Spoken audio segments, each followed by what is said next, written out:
Good evening everyone. कैसे हैं आप सब?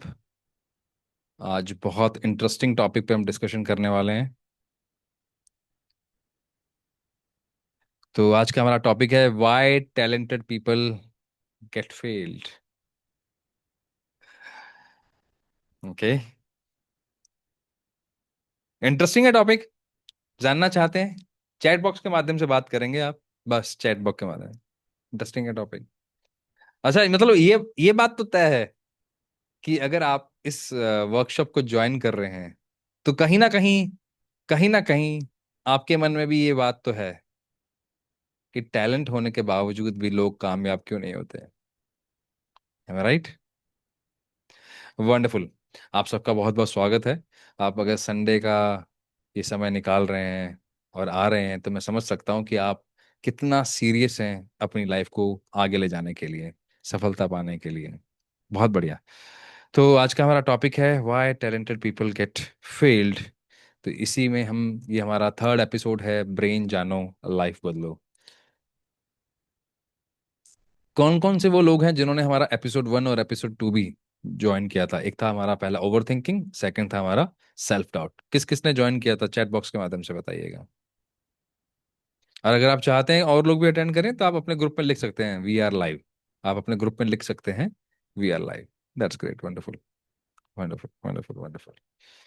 तो आज हम डिटेल में समझने की कोशिश करेंगे, इन 7 कारणों को समझेंगे जिनकी वजह से टैलेंट होने के बावजूद व्यक्ति कामयाब नहीं हो पाता। और इसका पर्पस क्या है, क्या हो जाएगा? पर्पस एक ही है, अवेयरनेस आपकी सक्सेस का सबसे बड़ा एक बेस है। भाई मैं खुद गलती करूं और फिर सीखूं, इतनी उम्र भगवान ने दी हो पता नहीं, लेकिन अगर मैं समझदार हूं इतना सा भी, तो फिर मैं ऐसा क्यों ना करूं कि जो सामने वाले ने गलती करी है वो मैं ना करूं। लेकिन कुछ लोग होते हैं जिनको लगता है कि नहीं, मुझे तो खुद से सीखना है, ठोकर खा के सीखना है। तो उनके लिए तो खैर ये सेशन नहीं हो पाएगा। हाँ, ये उन लोगों के लिए जरूर हो पाएगा कि जिनको लगता है कि मैंने कोई गलती की है या पड़ोसी ने कोई गलती की है या किसी और ने जो गलती की है, मैं उसको देखकर अवेयर हो जाऊं और मैं अपने चांसेस को कम कर लूं कि वो गलती ना करूं। मैं ये नहीं कह रहा हूं कि आप गलती नहीं करेंगे, मैं कह रहा हूं वो चांसेस को रिड्यूस कर दें। Am I right? Do you think so? ऐसा लगता है आपको ऐसा होना चाहिए? चैट बॉक्स के माध्यम से हम बात कर पाएंगे। तो आज इस टॉपिक को हम बहुत डिटेल में समझने वाले हैं। एंड बिलीव मी, जब मैंने इसे पढ़ा था, जब मैं इसे समझ रहा था, तो मुझे लगता है कि उसने मुझे बहुत अवेयरनेस दी थी। और अगर ये समझ में आ जाए कि ये गलत तरीके हैं जिनकी वजह से आप काबिल होने के बावजूद भी उस जगह पर नहीं होंगे जिसके लिए आप काबिल हैं, तो और ज्यादा पेनफुल हो जाता है। और अगर वो आपको पता लग जाता है तो आपके लिए बहुत आसान होना संभव है, इजी हो सकता है। लेकिन मैथमेटिक का रूल लगता है यहाँ पर।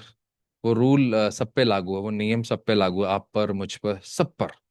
कोई तीर तुक्का नहीं होता। कोई बहुत सारी चीजें हैं जो हम बोल देते हैं कई बार, लक है, ये है, वो होता होगा शायद। लेकिन अभी हम बात करने वाले हैं ब्रेन साइंस की। स्टार्ट करें? चलिए। तो आज हम जिसकी बात कर रहे हैं, जिस टॉपिक पर हम चर्चा करेंगे, मैं उससे पहले आपसे पूछना चाहता हूं, ऑनेस्ट रहना, ईमानदार रहिएगा। कितने लोगों को लगता है, ईमानदार रहना बस, कितने लोगों को लगता है, और चैट बॉक्स का यूज करेंगे, कि आप कैपेबल हैं? आप कमेंट बॉक्स में लिख सकते हैं, आप कैपेबल हैं, मुझ में कुछ है, टैलेंट तो है, बस अभी रिजल्ट नहीं मिल रहे।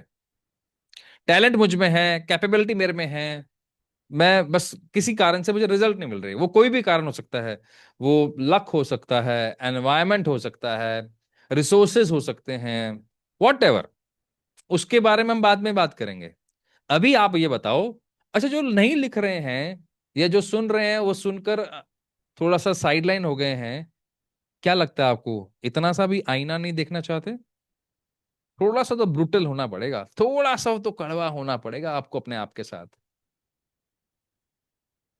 चैट बॉक्स में, चैट बॉक्स में, है ना? टैलेंट तो कूट कूट के भरा हुआ है क्या बात है। जी है, बहुत बढ़िया। तो अगर टैलेंट है तो रिजल्ट नहीं मिल रहे, तो कुछ तो हुआ कारण, उस पर हम बात करेंगे। ये आप ना, ये देखना, क्या आप अकेले हो क्या? नहीं ना। चलो इसको और थोड़ा सा और डीप लेके चलते हैं। किन लोगों को लगता है कि बहुत बार उन्होंने कोई ना कोई चीज शुरू की है, उत्साह में, एंथुजियाज्म में, फुल ऑफ एनर्जी, ताकत लगाई पूरी, सर चीज, हर जो चीज इकट्ठी कर सकते थे उससे शुरू किया, पैसा भी लगाया, टाइम भी लगाया, लेकिन फिर बीच में कंसिस्टेंसी टूट गई, छोड़ दिया बीच में। कितने लोग हैं ईमानदारी से?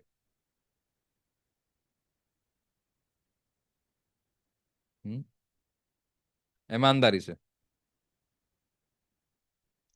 बस बाकी लोग, बाकी लोग, चलिए सोचिए, फिर एक और थोड़ा सा और डीप में चलते हैं, एक जगह और डिस्कशन करते हैं। थोड़ा सा हार्श होगा, लेकिन ईमानदार रहना। ये आपके मन के भाव हैं जो आपको पता होंगे, शायद कई बार आप अपने आप से भी नहीं बोले होंगे, लेकिन आज बोल सकते हैं। कितने लोगों को डीप डाउन लगता है कि मैं अपने सर्कल में बहुत इंटेलिजेंट हूं, जो मेरा सर्कल है ना उनसे ज्यादा इंटेलिजेंट हूं, ज्यादा मुझे अच्छी तरह आता है, ज्यादा मेरे में वो चीजें हैं जिसकी वजह से मैं सफल हो सकता था या हूं, लेकिन वो लोग मुझसे आगे निकल गए और मैं आज भी वहीं का वहीं खड़ा हूं।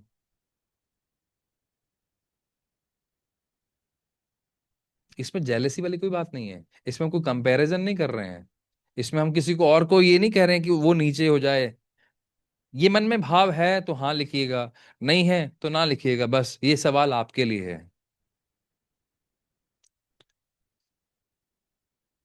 सोचिए सोचिए, जिसने नहीं लिखा, तीनों में से कोई भी जवाब नहीं दिया, तो वो सोचिए वो यहाँ पे क्या कर रहा है। ठीक है, तो मैं अगर आपको बोलूं कि यहाँ पर जितने भी लोग हैं दुनिया में, अगर कोई व्यक्ति आया है, भगवान ने किसी को अगर पैदा किया है, तो ये तो मान के चलिए उसके पास कुछ ना कुछ तो होगा। भाई टैलेंटेड तो बोला ही होगा कभी ना कभी, तो आपको किसी ने, आपको भी तो बोला होगा ना, आपके माता पिता ने, आपको दोस्तों ने, आपके किसी रिश्तेदार ने, किसी या टीचर ने कभी तो बोला होगा। टैलेंटेड होने के बावजूद भी अगर हमें लगता है कि हम वहां पर नहीं है जहां होना चाहिए, तो ये यकीन मान के चलिए आप अकेले नहीं हैं। आपको जान के बड़ा इंटरेस्टिंग लग सकता है, अजीब लग सकता है कि एक्चुअली में दुखी वो लोग ज्यादा नहीं है जो टैलेंटेड ही नहीं है।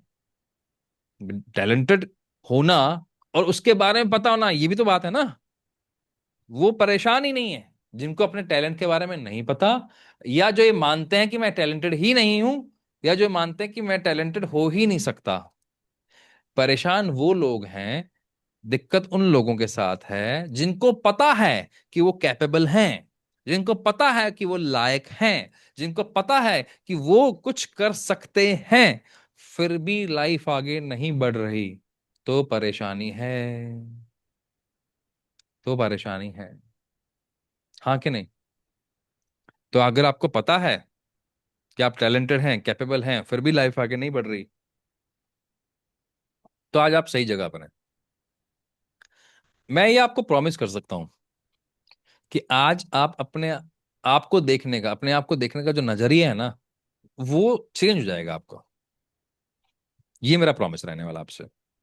Are you ready with me? तैयार हो? नहीं हो, लेकिन मैं बहुत टैलेंटेड नहीं हूं, ऐसा? अगर टैलेंटेड नहीं हो तो मुझे एक बात बताइए, तो आप यहाँ पे क्या क्यों हैं? टैलेंटेड तो है ही ना। ये इतनी समझ रखना, चलिए मैं इसको और सिंपल करता हूँ, सभी से पूछ रहा हूँ। ये मैसेज बहुत सारे लोगों के पास गया, ये सेम वीडियो यूट्यूब पे भी जाएगा, क्या सारे देखेंगे? सबकी नजर में जाएगा ना, वो टेक्स्ट सबकी नजर में गया, वो पोस्टर सबकी नजर में गया। फिर तो कम से कम इतना टैलेंट तो आप रखते हो ना कि आपको ये पता है कि आपको परेशानी है।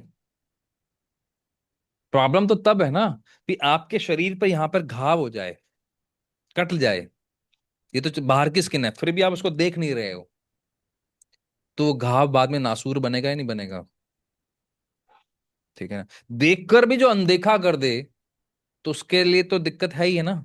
आप कम से कम इतना तो अवेयर हो कि चोट लगी हुई है, इसका ट्रीटमेंट लेना है, इलाज लेना है, और ये इसी के लिए तुम आए हैं। खुशियां होने आप के कम से कम बाद। इतने तो अवेयर हो कि हाँ भाई मैं टैलेंटेड हूं, इतना मुझे देखना है कि मैं कहाँ फंसा हुआ हूं। प्रॉब्लम तो उन लोगों के साथ है जिनको पता ही नहीं है। बड़ा एक अलग सा एग्जांपल है, थोड़ा ध्यान से समझने की कोशिश कीजिएगा। थोड़ा सा हो जा, थोड़ा जो सा चार्ज हार्श हो हो गई सकता बा, है। चार्ज में लग कई बार गई। बोलते हैं ना, यार वो व्यक्ति तो एकदम ठीक ठाक था, अचानक ही उसका बुलावा आ कैसे गया, चला गया करें वो। हैं? अचानक आ गया क्या? अंदर कुछ, मतलब पहले से चल रहा होगा, उस व्यक्ति ने ऑब्जर्व नहीं किया तो हुआ होगा ना, ये अचानक ही सब कुछ हो गया? ध्यान से सुनिएगा और मेरे को सही सही आंसर दीजिएगा। फिर जब डॉक्टर उसको पोस्टमार्टम वगैरह करते हैं, चेक करते हैं, फिर बताते हैं यार ये प्रॉब्लम तो काफी पुरानी है, इन्होंने ध्यान नहीं दिया। तो अब मुझे बताइए, ध्यान देना ज्यादा बेहतर है या नेग्लेक्ट कर देना, ऑब्जर्व ही नहीं करना?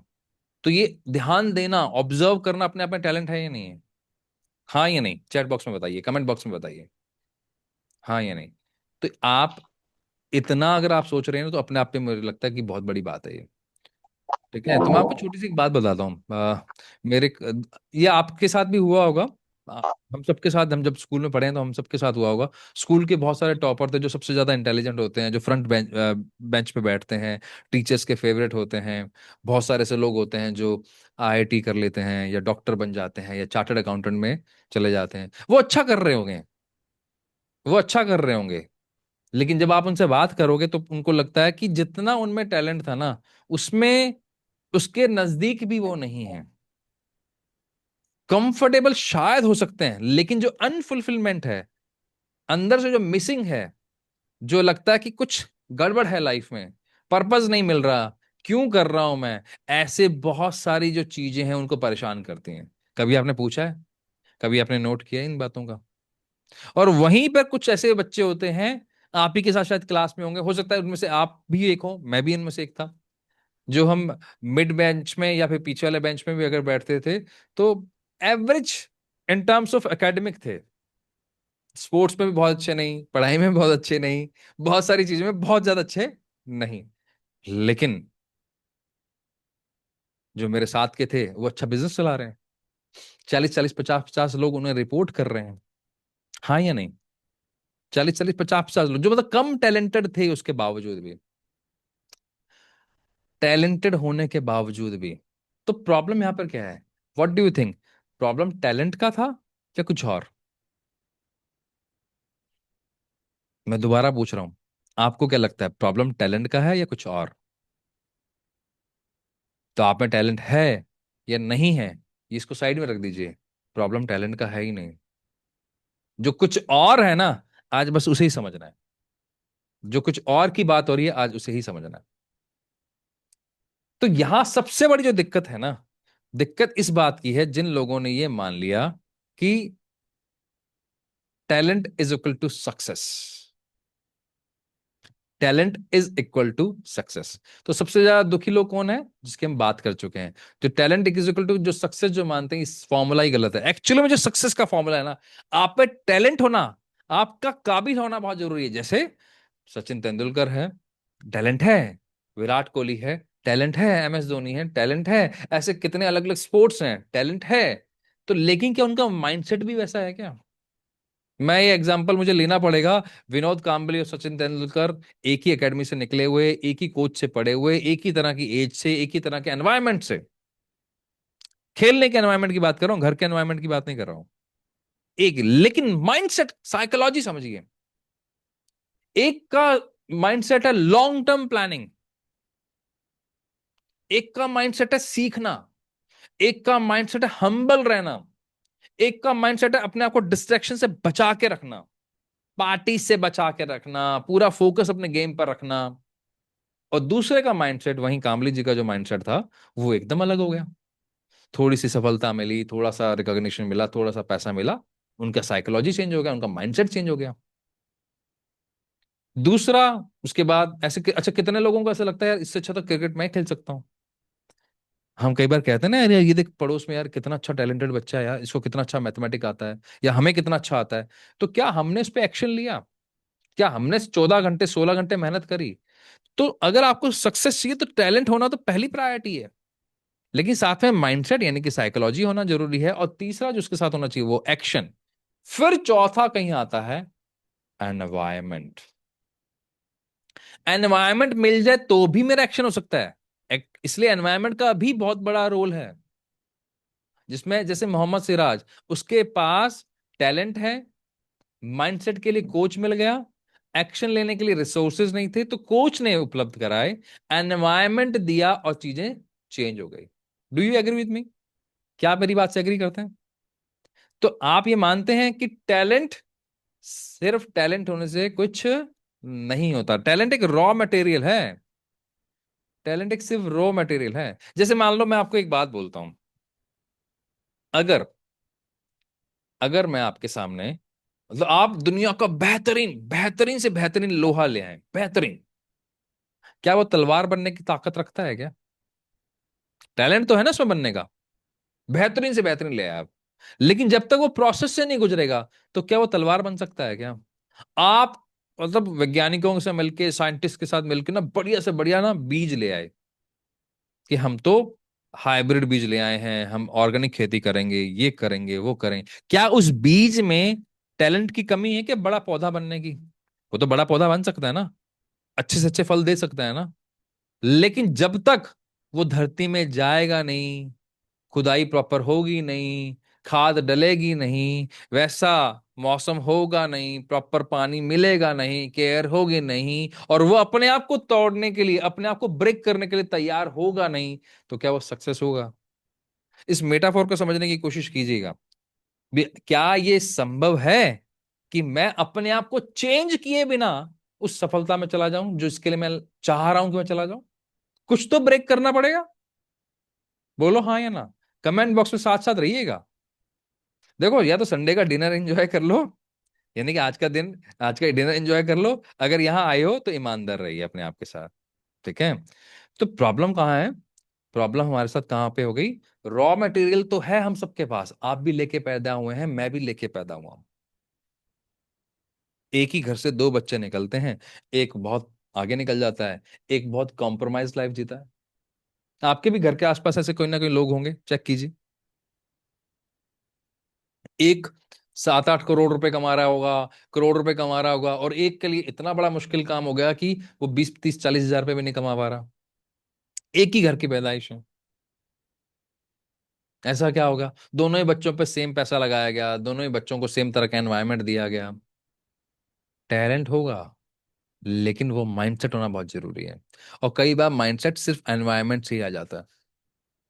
तो अगर आप खाली बेस्ट लेवल का लोहा लेके बैठे हुए हैं, बेस्ट क्वालिटी का लोहा लेके बैठे हुए हैं, आप सोचें उससे तलवार बन जाए, तो वो पॉसिबल नहीं है। तो उसके लिए आपको कुछ ना कुछ चीजें चाहिए, अच्छा क्राफ्टमैन जो उसको शेप देगा, प्रॉपर प्रोसेस, और उतना तपने के लिए तैयार कि हाँ भाई मैं चेंज कर पाऊं, मैं चेंज कर पाऊं। बहुत सारे एग्जांपल्स हैं आपके दिमाग में, बहुत सारी चीजें हैं। हर हर बच्चे को जो माँ के गर्भ में होता है, वो अगर बाहर ना निकले तो क्या वो इस दुनिया को देख सकता है? वो भी तो अपने आप में प्रोसेस है ना, है या नहीं है? अंदर तो वो सेफ है ना, अंदर वो कंफर्टेबल है, लेकिन एक प्रोसेस से तो उसको निकलना पड़ेगा, उस प्रोसेस को पूरा करना पड़ेगा, सीखना पड़ेगा, तब जाकर वो कहीं अपना इस दुनिया में नाम कमाता है, कुछ करता है, टैलेंट लेके आता है, उसको नर्चर करता है, और फिर कोई कैसा बन जाता है, कोई क्रिकेट का भगवान बन जाता है, कोई इस बिजनेस की लाइन का भगवान बन जाता है, कोई बहुत बड़ा ब्यूरोक्रेट बन जाता है, मतलब कुछ भी है, वो बाहर तो आया ना, बाहर आके उसने अपने आप पर काम तो किया ना, तो बाहर आने के बाद ही तो अपने ऊपर काम करना पड़ेगा। हाँ या नहीं? हेलो, समझ में आ रही मेरी बात? तो अगर इस सिंपल फॉर्मूला को अगर मैं समझूं, अगर जैसे मैं यहां मान लो टैलेंट, कोई कहता है टैलेंट नहीं है, उसको जीरो कर दो यहां पर, तो भैया मैथमेटिक का रूल सिंपल सा है, जीरो को आप किसी के साथ भी मल्टीप्लाई करोगे, वो 10 लाख हो, 10 करोड़ हो, 10 खरब हो, 10 अरब, तो जो भी नंबर हो, वो जीरो हो जाएगा या नहीं? किसी व्यक्ति के पास शानदार टैलेंट है, माइंडसेट ही नहीं है। आपके सामने बहुत सारे एग्जांपल्स हैं, बहुत सारे एग्जांपल्स हैं। कितने सारे ऐसे खिलाड़ी हैं जिनका करियर खत्म हो गया क्योंकि माइंडसेट खराब हो गया। तो टैलेंट था ना, एनवायरनमेंट में मिला, कोच भी मिला, लेकिन खुद का माइंडसेट खराब, तो जीरो हो गया। तो ये फॉर्मूला बहुत सिंपल है मेरे दोस्त। सक्सेस अगर चाहिए तो इस फॉर्मूला पे ही जाना पड़ेगा। एक भी चीज अगर जीरो हुई तो सारा काम गड़बड़ हो जाएगा। किसी को लगता है कि एनवायरनमेंट नहीं मिला तो उसके बिना निकल जाएगा। मैंने नहीं देखा। बाद में लोग आके कहानियां गाते हैं कि मैंने ये स्ट्रगल किया। आप ईमानदारी से बताना, सच सच बताना, आप जहां पे भी आज हैं, क्या आपकी लाइफ में आपको एक बार भी वो एनवायरनमेंट नहीं मिला, ऐसा एसोसिएशन नहीं मिला, ऐसे लोग नहीं मिले, ऐसे दोस्त नहीं मिले जिनकी वजह से आप यहां हैं? कुछ तो किया होगा लाइफ में अपने बेहतर। मैंने तो नहीं देखा आज तक। भी आज यहां मैं बैठा हूं आपसे बात कर पा रहा हूं, कोई ना कोई मतलब कम से कम नहीं करते कोई 200-500 लोग लगे होंगे इसके पीछे। हाँ या ना बताइए। अगर मेरे पास वो एनवायरनमेंट ना होता, वो लोग नहीं होते जो मुझ पर ट्रस्ट करते हैं, तो शायद मैं आपके सामने नहीं आता। तो मैं कैसे कह सकता हूं?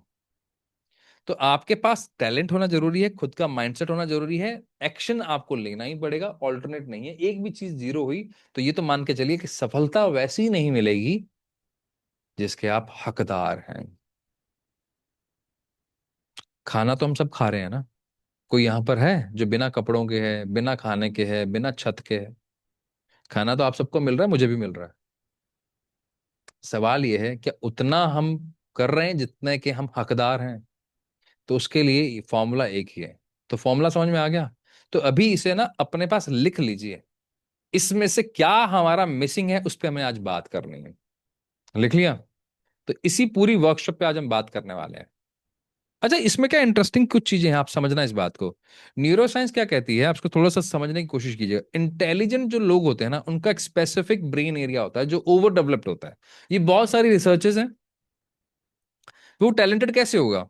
उसमें कई बार प्री फ्रंटल कॉर्टेक्स का बहुत बड़ा काम होता है। ये वो एरिया जो प्लानिंग करवाता है, स्ट्रैटेजी बनवाता है, एनालाइज करवाता है, फ्यूचर को लेकर उसको थोड़ा सा मोटिवेट करता है कि हमें आगे निकलना है, ये भाव रखवाता है। ये भाव किस, जैसे आपके आसपास कुछ अगर ऐसे लोग हों जिनको कुछ पड़ी ही नहीं है, जिनको आप बोल दो मेडिटेशन कर लो, अरे यार क्या करना है भाई। जिनको आपने शायद ये वाला ग्रुप का आपने लिंक भेजा हो कि यार इस तरह का वर्कशॉप हो रहा है, अरे अच्छा चल रहा है ना यार, नौकरी है, बच्चे हैं, अब काय को पंगा लेना है, ठीक है सब बढ़िया चल रही है, फालतू की बात। तो उनमें वो अगर है ही नहीं फ्यूचर को लेकर उतना बड़ा करने की, तो क्या उनकी गलती है? नहीं। उनका वो प्री फ्रंटल कॉर्टेक्स का जो एरिया है, उस तरह से वो उस डायरेक्शन में लेके ही नहीं जा रहा, इस तरह के डायरेक्शन में लेके ही नहीं जा रहा। और ये जो लोगों को आगे बढ़ने की इच्छा होती है ना, जो जिसके अंदर इतना ज्यादा तड़प होती है कि मुझे करना है करना है करना है करना है, ये है तो गिफ्ट। भगवान ने आपको एक आशीर्वाद दिया है। लेकिन कई बार वही आशीर्वाद ना श्राप बन जाता है, अभिशाप बन जाता है।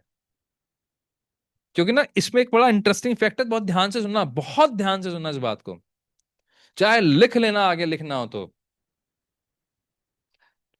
टैलेंट एम्पलीफायर है। अगर सही तरह से काम में लिया तो आपकी सफलता तक लेके जाएगा, और अगर आपने उसे सही तरह से काम में नहीं लिया तो आपको एंजाइटी देगा, और वही टैलेंट एम्पलीफाई करेगा आपकी एंजाइटी को। इसी वजह से जो टैलेंटेड लोग होते हैं जब वो सफल नहीं होते तो ज्यादा दुखी होते हैं। क्योंकि टैलेंट क्या है? वो एम्पलीफायर है। काम करोगे तो सफलता, और काम नहीं करा और टैलेंट लेके पैदा हुए हो, कुछ ना कुछ मिस कर रहे हो, तो एंजाइटी। और वो एंजाइटी किस में ज्यादा होगी? इसलिए जब साथ वाले लोग राय देते हैं टैलेंटेड लोगों को, भाई लाइफ ठीक तो चल रही है, क्यों पंगे ले रहे हो, क्या पड़ा है, क्यों करना है, नौकरी ठीक है, तनख्वाह ठीक आ रही, गाड़ी तेरे पास है, नहीं है तो आ जाएगी, घर तेरे पास है, काहे को पंगा ले रहे हो, क्यों रिस्क ले रहे हो? और जो टैलेंटेड व्यक्ति होता है वो कहता है तुझे कैसे बताऊं यार, कैसे समझाऊं, कैसे तुझे समझाऊं कि मेरा दर्द क्या है। हाँ या नहीं, ऐसा होता है किसके साथ? हुआ है? ऐसी राय मिली है नहीं मिली है? बताओ बताओ। बताओ भाई।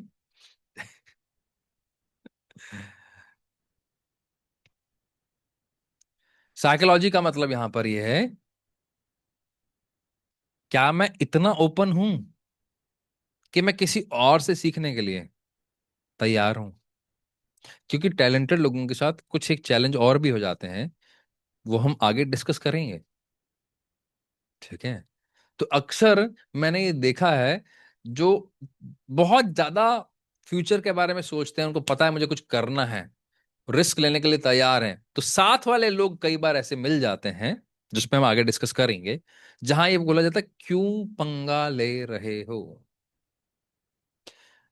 मैं दूर नहीं जाऊंगा। जब मैंने मेरी जॉब छोड़ी थी, जब I was in bank and doing very well financially, by name, working with a good multinational bank, in very good position, सब कुछ बढ़िया, बहुत सही टाइम पे सब कुछ सही चल रहा, सही टाइम पे शादी, सही टाइम पे बच्चा, सही टाइम पे नौकरी, सब बढ़िया चल रहा था, कोई दिक्कत नहीं थी, कहीं से भी कोई दिक्कत नहीं थी।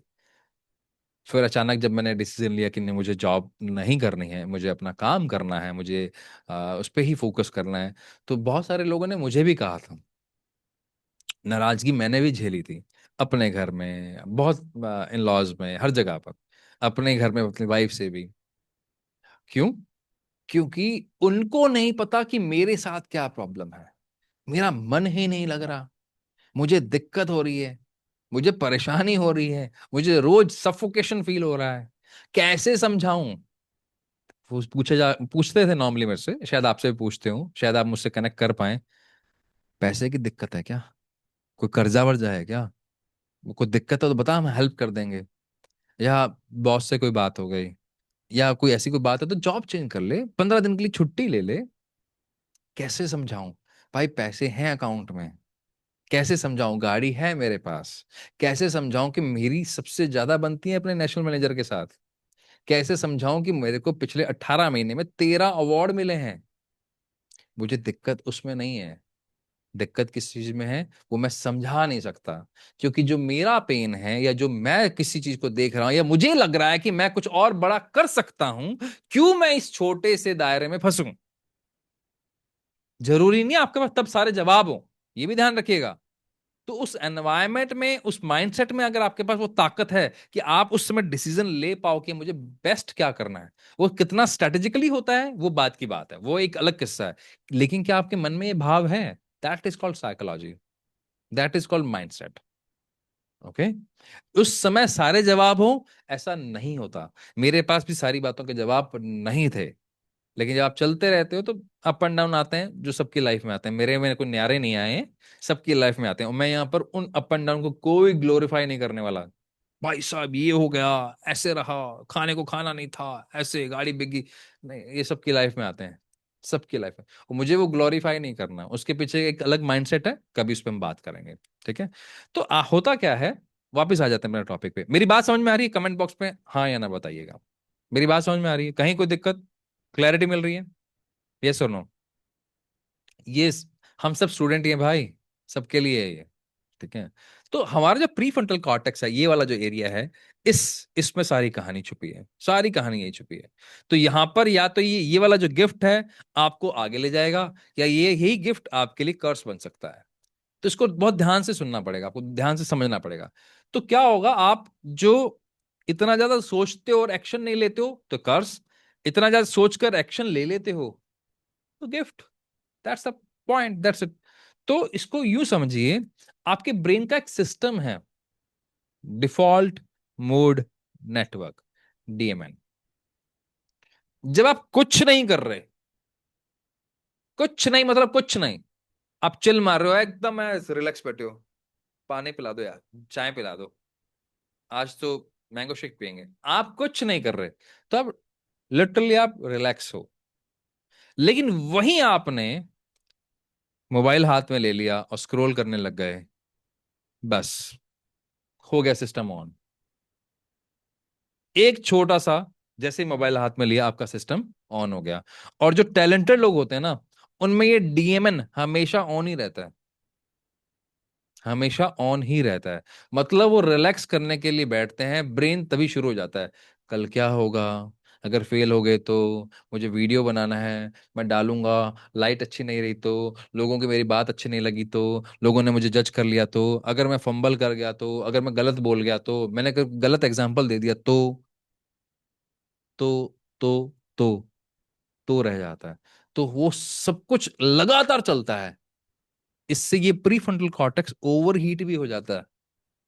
मैं एक मेटाफोर दे रहा हूँ ओवर हीट वाला, ऐसा नहीं है कि यहाँ पर कोई मतलब जैसे हमारा फोन गर्म हो जाता है, माथा भी गर्म हो जाता है कई लोगों का। बोलते हैं ना माथा गर्म हो गया, दिमाग गर्म हो गया, दिमाग खराब हो रहा है। तो ये ओवर हीट का मतलब पर्पज ये है कि अब वो और कोई नई इंफॉर्मेशन लेने के लिए तैयार नहीं है। तो हुआ क्या, तो ये हुआ क्या? लेजीनेस नहीं है। टैलेंटेड जो लोग होंगे उनके अंदर जो काबिलियत है उसको लेकर इतना सोचना, ये लेजीनेस नहीं है। बिजनेस उस नहीं पर है। एक्शन उस ना पर लेना प्रॉब्लम एक्शन है। ना लेना ये प्रॉब्लम यूं है। कह सकते हो कि ये यूं कह ब्रेन ना सकते हो कि ओवर ड्राइव ब्रेन हो ना गया। ओवर ड्राइव हो गया।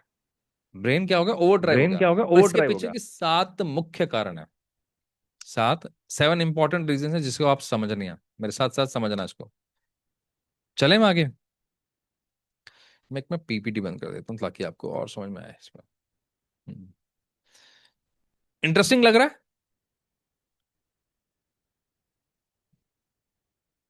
ये पता आपको कहाँ और मदद करेगा? कई बार हमें लगता है कि हम सही जगह पर हैं, सही ट्रैक पे हैं, फिर भी समझ में नहीं आ रहा कि चीजें क्यों सही नहीं हो रही हैं। तो आज ये आपको हेल्प करेगा पूरा सेशन कि उन 7 कारणों में से कोई ना कोई एक कारण ऐसा हो सकता है कि जो आपको लग रहा है वो भी गलत हो। ठीक है, तो वहां से आपको और क्लैरिटी मिलेगी। तो जो पहला कारण है, जो सबसे इंपॉर्टेंट है, उससे पहले आप ये समझ लीजिए टैलेंटेड लोगों का एक छोटा सा किस्सा है। किस्सा मतलब उनका माइंडसेट क्या है, उनकी साइकोलॉजी क्या है। जो गीता का मेन बेस है, आई थिंक अध्याय 2 में 47वां श्लोक है जो सबसे फेमस भी हुआ है। कर्मण्य वाधिकारस्ते माँ फलेषु कदाचना। मतलब आप सिर्फ एक्शन लेने के लिए हो, उसके रिजल्ट पे आप हकदार नहीं हो। आप एक्शन ले सकते हो, लेकिन जो टैलेंटेड लोग हैं, जिनको लगता है कि हमें सब आता है, वो ये बात भूल जाते हैं। वो ये बोलते हैं कि नहीं भैया, मैंने अगर कुछ काम किया है तो उसका रिजल्ट मेरे मन मुताबिक मिलना चाहिए। अगर नहीं मिल रहा तो मैं या तो एक्शन नहीं लूंगा या कुछ अलग अलग कारण होंगे। तो इस प्रॉब्लम को समझने के लिए जो 7 इंपॉर्टेंट रीजन है, जो उसमें से सबसे पहला है, वो है ओवर थिंकिंग पैरालिसिस। आप लिखना चाहें तो लिख सकते हैं। वो है ओवर थिंकिंग पैरालिसिस। सुना है आपने ये वर्ड? और सबसे ज्यादा कॉमन है ये। बहुत सारे वीडियोस बने हैं, बहुत सारे वीडियोस बने इसके ऊपर। मैंने भी कुछ बनाए हैं। लेकिन इसको आप थोड़ा सा अलग एंगल से देखने की कोशिश करना, मैं कोशिश करूंगा आपको उस एंगल को दिखाने की। जो ओवर थिंकिंग है ना, वो लेजीनेस नहीं है। ओवर थिंकिंग को अलग तरह से ग्लोरीफाई किया गया है, अलग तरह से फ्रेम किया गया है। ओवर थिंकिंग को लेकर लोगों को एक गलतफहमी फैलाई गई है कि जो ओवर थिंक करते हैं वो नालायक होते हैं, स्टूपिड होते हैं, उनको एक बीमारी है ये। कैसे बीमारी हो सकती है? ये तो एक एक्चुअली में आपको एक ब्लेसिंग्स है जो सिर्फ इंटेलिजेंट लोगों के पास पाई जाती है। क्यों? क्योंकि आपका जो ब्रेन इतना पाप, जैसे ओवर थिंकिंग को समझने की कोशिश करो, है क्या? आपके पास एक थॉट आया, उसके बाद उसके 47 50 100 उसके रिजल्ट्स आ रहे हैं, तो नेगेटिव कैसे हो गया? भी आपको एक थॉट आया, उससे आपने एक इनपुट से मैक्सिमम आउटपुट निकाल दिया। 47 तरह के आपके आउटकम्स निकल रहे हैं, उससे आप स्टिमुलेट कर सकते हो आप।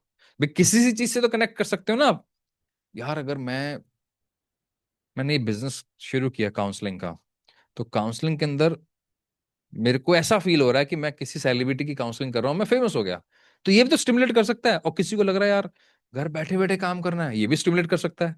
तो आपको एक सिंगल थॉट से मल्टीपल आपने आउटपुट निकाले, उसमें से किससे आप स्टिमुलेट हुए? ये तो उसी के लिए पॉसिबल है ना जिसको ये ओवर थिंकिंग होती होगी। अब मुझे बताओ, ओवर थिंकिंग खराब है ये सही है?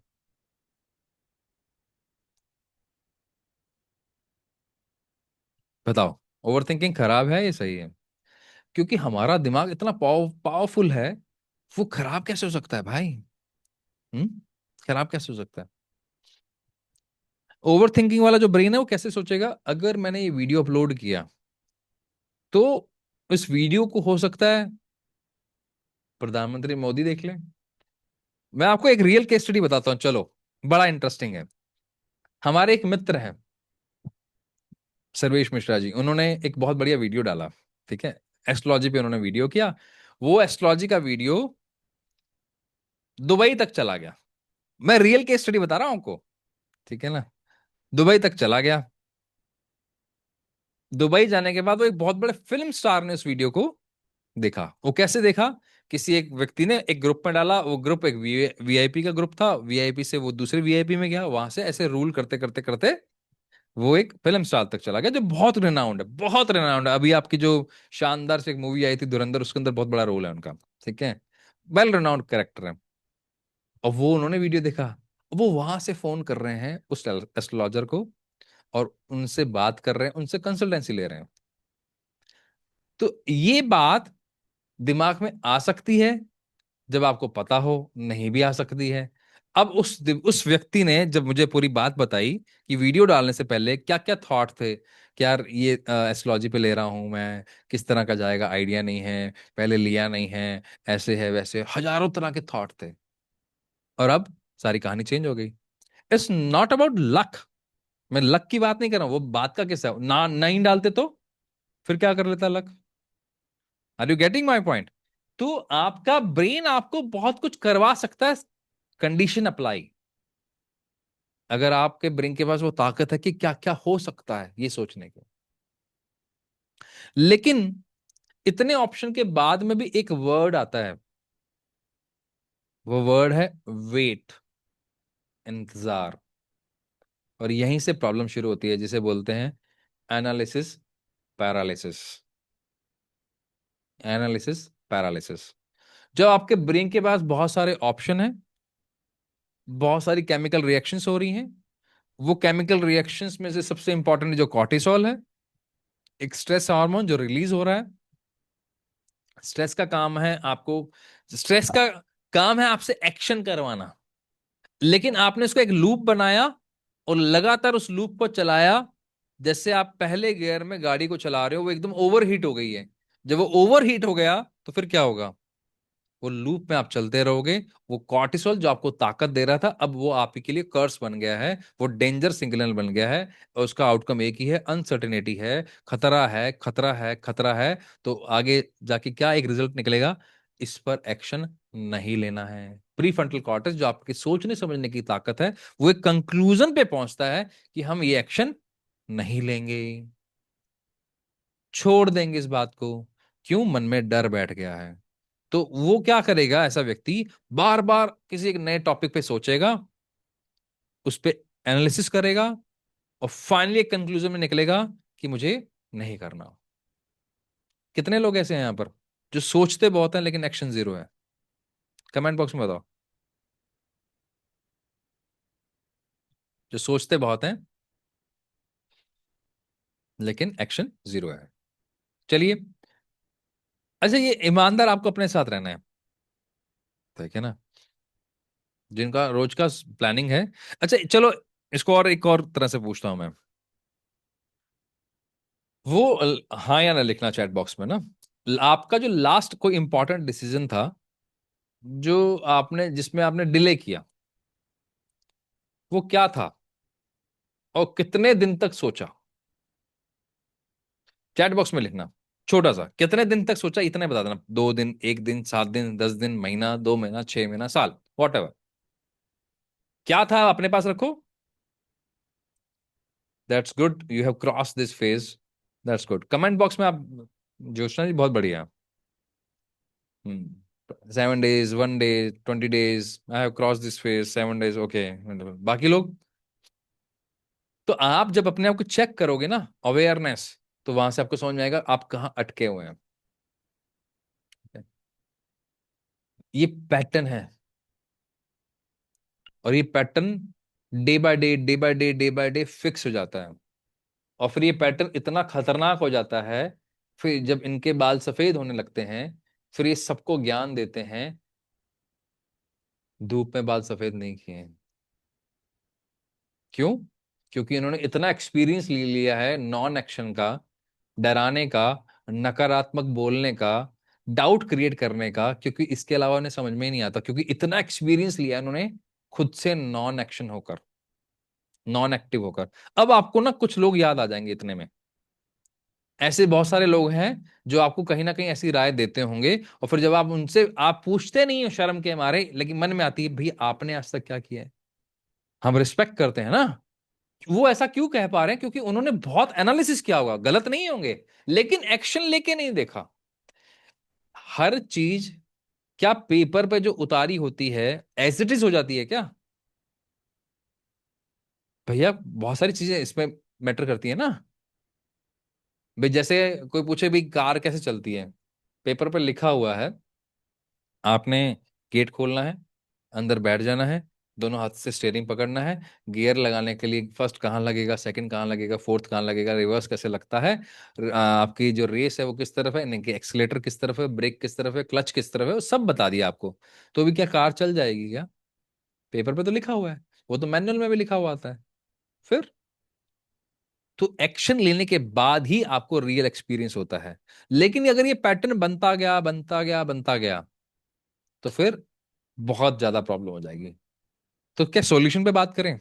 सॉल्यूशन बहुत सिंपल है, इस सॉल्यूशन का नाम है 72 आवर रूल, 72 घंटे का रूल। कोई भी डिसीजन अगर 72 घंटे में एक्शन नहीं लिया, 72 आवर्स में नहीं लिया, तो वो डिसीजन हुआ ही नहीं। वो ब्रेन को एक एंकर चाहिए। अब आप चेक कर लो कि आपका ऐसे कौन कौन सा डिसीजन है जिसको आप टाले जा रहे हो। मैं वो बात नहीं कर रहा हूँ भाई, आपने घर लेना है 3-4 करोड़ रुपए का, उसको आपको 72 घंटे से आप पता लगे अगले दिन कल को जाके डील साइन कर रहा है, और बाई चांस पेपर में गड़बड़ हुई, मुझे फोन कर रहे हो आप कि सर आपने बोला था 72 घंटे में डिसीजन लेना है। भाई उसकी बात नहीं करो, ऐसा डिसीजन जो आपको तुरंत ले लेना चाहिए, या जो आप टाले जा रहे हो बिना किसी रीजन के, बिना किसी ऐसे इंपॉर्टेंट रीजन के जिसकी वजह से आपके पास एक सॉलिड रीजन हो कि क्यों डाल रहे हो आप। समझ में आए? तो कई बार इसलिए भी लोग टालते हैं परफेक्ट होने के चक्कर में, और ये परफेक्ट नाम की कोई चिड़िया होती नहीं है। इसलिए हमेशा imperfect action is more greater than perfection in action, perfect in action. ध्यान से सुनिएगा, अगर आप एक इनपरफेक्ट एक्शन लेते हो that is more more and more better. कहां से? अगर कोई परफेक्ट इन एक्शन, तो आप सोच लीजिए, आप इनपरफेक्ट एक्शन लेने के लिए अगर तैयार हो, तो आपका ब्रेन ये सीखता है, रेपिटेटिव सीखता है, कि ये व्यक्ति काम सोचता है तो उसको एक्शन में तब्दील करता है, उसको एक्शन में कन्वर्ट करता है।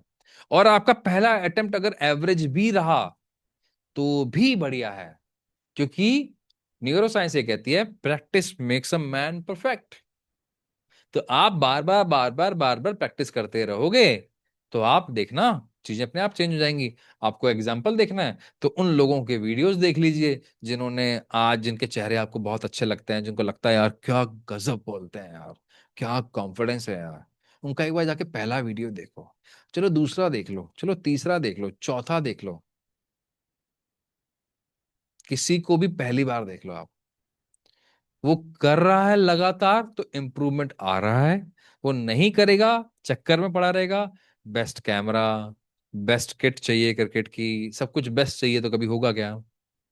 तो पहला रूल समझ में आ रहा है, 72 आवर्स तक अगर आप किसी चीज को टाल रहे हो तो समझ लेना ब्रेन को एक पैटर्न मिल रहा है कि ये परफेक्ट इन एक्शन की तरफ जा रहा है। Got it? योग में ना एक कॉन्सेप्ट है, संकल्प, एक स्ट्रॉन्ग इंटेंशन, स्ट्रॉन्ग इंटेंशन। संकल्प के बिना सिद्धि नहीं होती, ये आप सबने सुना होगा। इसका बहुत रेलेवेंट एग्जाम्पल्स हैं। आपने सुना होगा बहुत सारे ऋषि मुनियों ने तपस्या की थी, कठोर तपस्या। तो क्या कठोर तपस्या अपने आप हो गई, या उससे पहले उन्होंने कोई संकल्प लिया होगा? या अगर आपने देखा होगा, वो अपने हाथ में से जल लेते थे और ऐसे किसी को आशीर्वाद देते थे या श्राप देते, वो क्या था? वो संकल्प था, इतना जबरदस्त संकल्प कि कायनात को भी बात माननी पड़ती थी कि भाई इसने बोल दिया है तो अब तो करना पड़ेगा। हाँ या नहीं? संकल्प, वो संकल्प की जो सिद्धि आती है, वो जो स्ट्रांग होता है, इंटेंशन होती है, वो तब होती है जब आपके ब्रेन के पास वो पैटर्न हो, किसने बोला है तो होगा। इसलिए पहले एक बात चलती थी, बोल लिया सो बोल दिया। बोल दिया मतलब जुबान दे दी, प्राण जाए पर वचन ना जाए। सुनते थे ना। और आजकल, आजकल तो बिना एग्रीमेंट के बात नहीं होती है। बिना एग्रीमेंट के बात भी नहीं होती है। इसलिए तो गवर्नमेंट स्ट्रिक्ट हो गई कि भैया आपका मैरिज का भी कॉन्ट्रैक्ट साइन करवा के लाओ, नहीं तो उसको मैरिज नहीं मानेंगे हम। क्योंकि उनको भी दिखता है कि यहाँ पे भी झोल हो सकता है, कि अब वो बात तो रही नहीं है। तो पॉइंट समझना, इससे क्या होता है, अगर आपने अपने संकल्प पे काम करना शुरू कर दिया तो ओवर थिंकिंग अपने आप बाईपास हो जाती है। मैं लिख के दे सकता हूं, आप ट्राई मार लेना। अगर आपने अपने संकल्प को, अपनी बात को वैल्यू करना शुरू कर दिया, ये बहुत बड़ा एक सॉल्यूशन है। आपकी ओवर थिंकिंग अपने आप बाईपास हो जाएगी। जब आपका सबकॉन्शियस माइंड में एक डीप संकल्प प्लान कर लेते हो ना, तो ब्रेन को वो इतना एनालिसिस करने की जरूरत नहीं पड़ती, वो स्लो मोड में चला जाता है। जैसे आपने 7 दिन का संकल्प किया कि मैं 7 दिन तक मीठा नहीं खाऊंगा, या मैं कुछ एक चीज छोड़ दूंगा। उस संकल्प लेने के बाद, और अगर आप उसे पूरा करते हो, तो आपको कम ऑप्शंस में ज्यादा मजा आता है। कभी ट्राई किया है? आपको कम ऑप्शन में फ्रीडम मिलती है। आप जब ये संकल्प ले लेते हो कि मैं ये काम करूंगा, और उसको जब पूरा करते हो, जो सेटिस्फेक्शन मिलता है अपने आप को, यार आई वैल्यू माई वर्ड्स।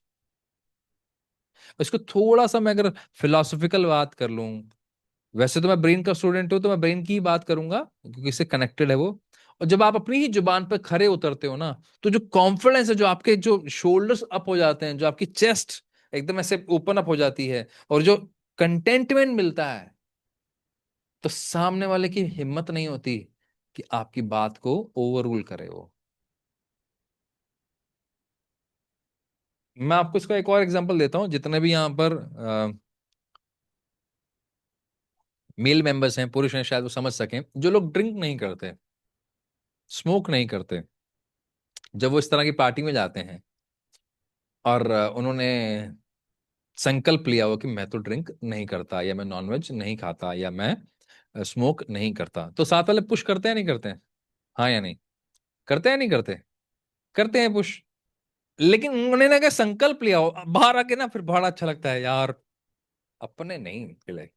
अच्छा, 2-4 बार ऐसा रिपीट हो जाए तो तीसरी बार वो भी बोलना बंद कर देते हैं कि नहीं यार ये तो, वो अच्छा वो बताते हैं, भाई कोई और जबरदस्ती कर रहा हो तो वो बताते हैं नहीं यार ये नहीं लेता यार, मत कर इसके साथ जबरदस्ती, ये अपनी बात का पक्का है।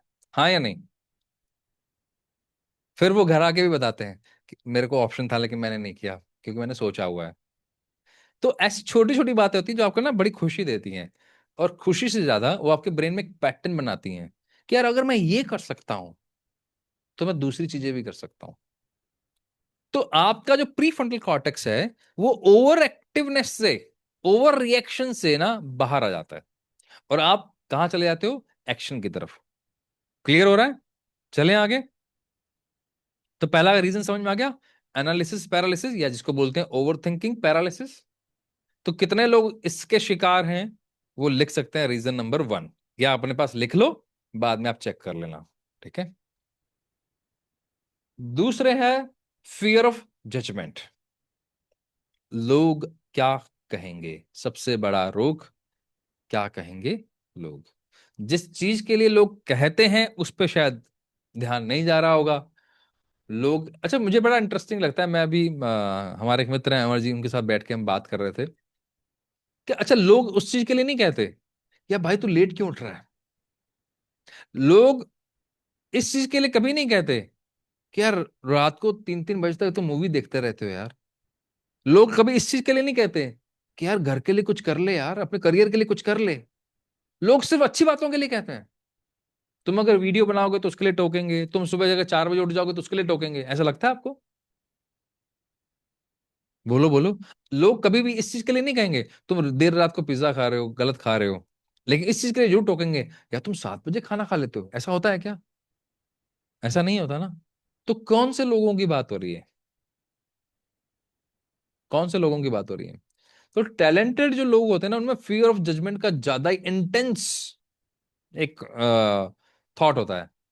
उनको लगता है कि उनकी एक आइडेंटिटी बन चुकी है, डे वन से उनको बोला गया है कि आप बहुत अच्छे हो, बहुत कैपेबल हो, और अगर मैंने इससे हटके कुछ किया तो मेरी आइडेंटिटी पे बात आ जाएगी।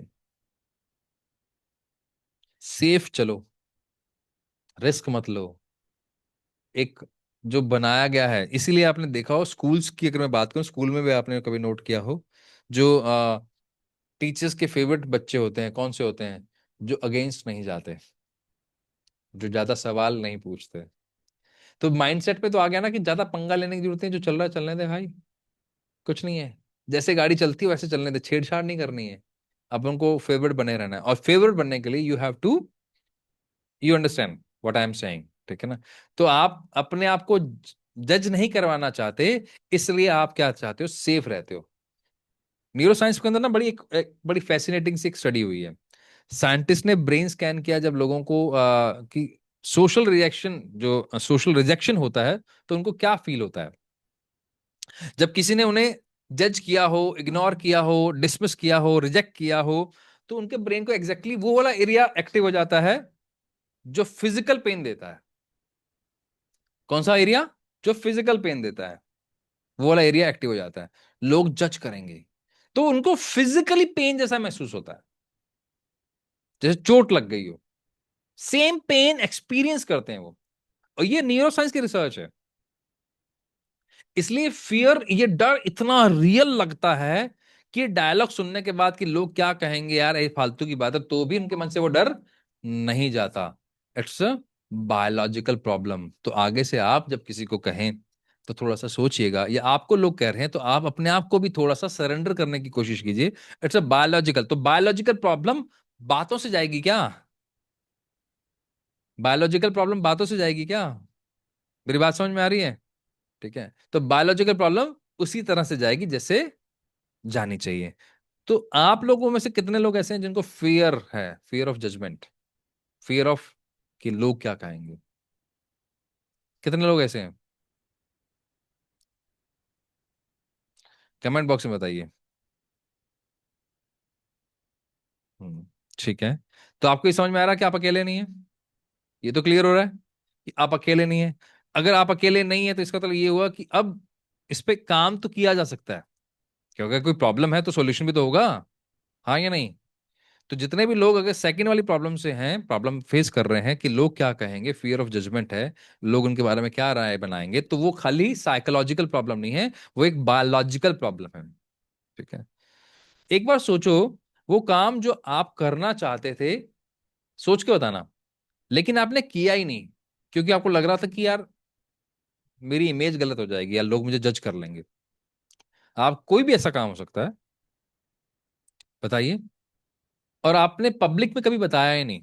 इसलिए अच्छा ना, इसमें बड़ा स्मार्टली कुछ लोगों ने बड़ा स्मार्ट प्ले किया है। उसमें आपको एक रीजन और दे दिया है।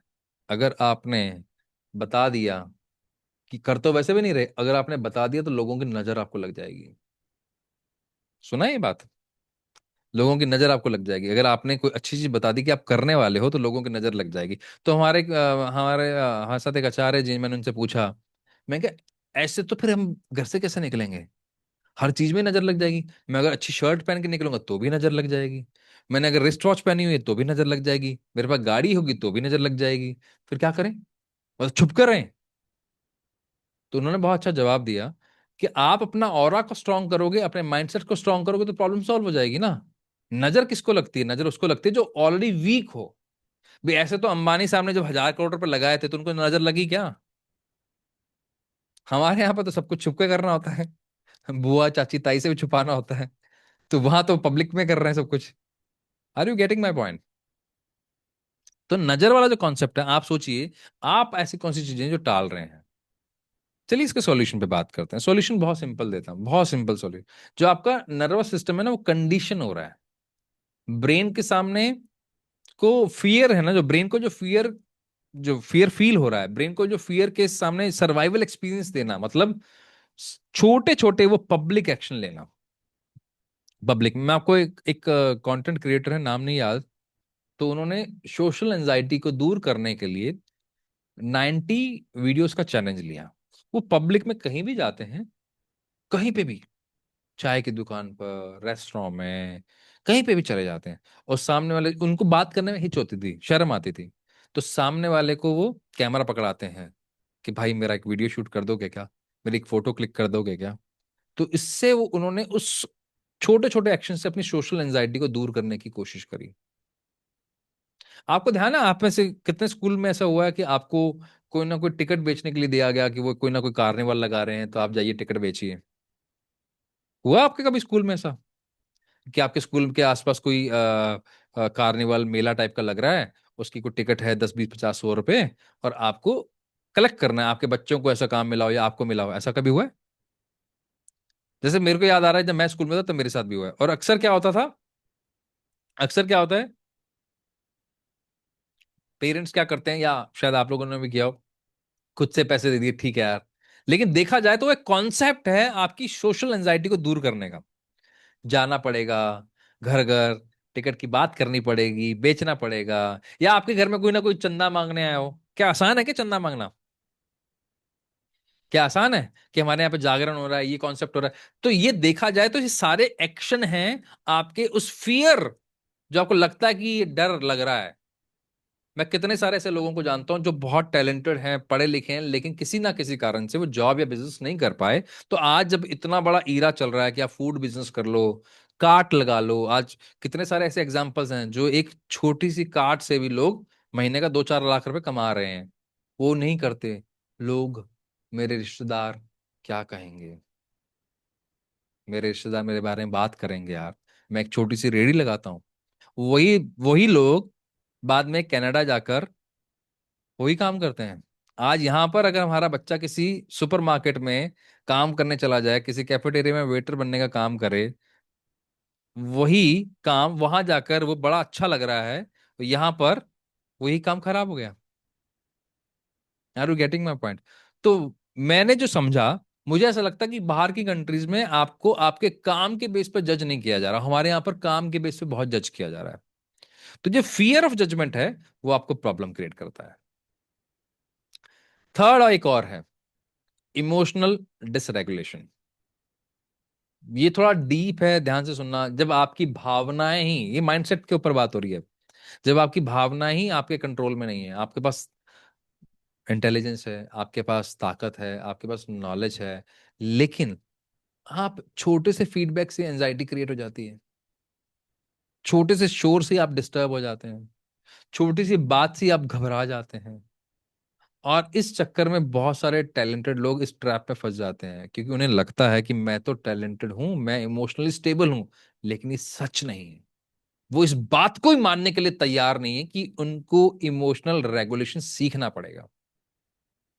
इसे बोलते हैं एमिगडाला हाईजैक। एमिगडाला आपके ब्रेन का एक पार्ट है, ब्रेन का वो हिस्सा जो डर को, फियर को, फोबिया को डिटेक्ट करने का काम है। मतलब एक तरह से आपके ब्रेन के अंदर एक एजेंसी, जैसे हमारे रॉ होती है ना, वैसी एजेंसी है जिसका काम है फियर, एंजाइटी, एंगर, इन सबको ढूंढना, ध्यान रखना। जैसे ही ऐसी कुछ हो तो उस सिचुएशन में ट्रिगर कर देना, बॉडी को अवेयर कर देना। तो एग्जाम का स्ट्रेस हो जाता है, रिलेशनशिप पे फाइट होने लग जाती है, या कोई ट्रेडिंग में लॉस हो गया, या कोई क्रिटिकल फीडबैक मिल गया, तो ये जो एमिगडाला है इंस्टेंटली, बहुत इंस्टेंट एक्टिव हो जाता है। और जैसे ही एक्टिव होता है, तो जो हमारा प्री फ्रंटल कॉर्टेक्स है, यानी कि जो सोचने समझने की ताकत है, वो शट डाउन हो जाती है। और कहा ही जाता है, अगर आप अपने गुस्से पर या अपने उस थॉट पर 13 सेकंड के लिए कंट्रोल कर लें, इस एमिगडाला को 13 सेकंड तक संभाल लें, जैसे आपको लॉन्ग डीप ब्रेथ करने के लिए कहा जाए, उल्टा चलने के लिए कहा जाए, इस तरह पानी पीने के लिए कहा जाए, तो आप अपने इमोशंस को बैलेंस कर सकते हो और अपने आईक्यू को वापस से एक्टिवेट कर सकते हो। जो आपका पीएफसी है, प्री फ्रंटल कॉर्टेक्स, वो शट डाउन नहीं होता, तो वापस एक्टिवेट हो जाता है। Are you getting my point? तो इंटेलिजेंट होना काफी नहीं है, आपका अपने माइंडसेट पे काम करना भी बहुत ज्यादा जरूरी है। आपको अपने इमोशंस को भी रेगुलेट करना बहुत जरूरी है। और इसके लिए जो सबसे आसान तरीका है, जो योग में भी कहा गया है, वो है भ्रामरी प्राणायाम, जो सीधा आपकी वेगस नर्व को स्टिमुलेट करता है, सीधा आपके वेगस नर्व को एक्टिवेट करता है। जो आपको बहुत बैलेंस है। कितने लोग हैं जो हमारे साथ सुबह और शाम के प्रोग्राम में जुड़े हुए हैं? गिव मी इन चैट बॉक्स, चैट बॉक्स में बताइएगा।